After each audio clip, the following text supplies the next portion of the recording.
सक्षम police times, news 112, सक्षम जनतेचा आवाज. इस्रायल, अमेरिका, इराण युद्धामुळे नाशिकच्या द्राक्ष उत्पादक शेतकऱ्यांना देखील थोड्याफार प्रमाणावर फटका बसलाय.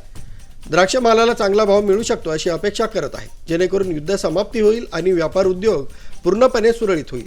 नाशिकचे द्राक्ष भारतातच नव्हे तर इतर जगभरात प्रसिद्ध आहे. नाशिकमधून संपूर्ण भारतात तसंच परदेशात सुद्धा द्राक्ष आणि द्राक्ष उत्पादनं निर्यात केली जात आहेत.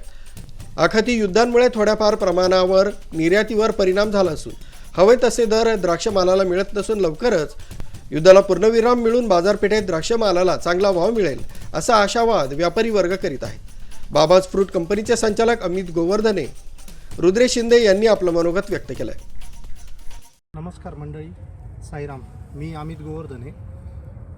हे जे माल आहे हे आम्ही 80 ते 85 रुपये घेत होतो. ते आज आखाती देशांमध्ये जे युद्ध झालं व आपल्या मालाची थोडी मार्केटमध्ये वाढ पण झाली, त्यामुळे याचं मार्केट आज 65, 60, 55 असं झालेलं आहे. तर हा परिणाम आपल्या शेतकऱ्यांना एक 5-6 दिवस 10 दिवस अजून सहन करावंच लागणार आहे. परत हे मार्केटवरती जाणार म्हणजे जाणार. माऊली, रामराम मंडळी. माझं नाव रुद्रेश प्रकाश शिंदे, बाबाज फ्रूट कंपनी नाशिक, तिथं मी संचालक आहे. आखाती देशांमध्ये जे युद्ध चालू आहे त्याचा परिणाम आपल्या इथं शेतकरी राजांना भोगावा लागतोय आज. सक्षम पोलीस टाइम्स, न्यूज 112, नाशिक.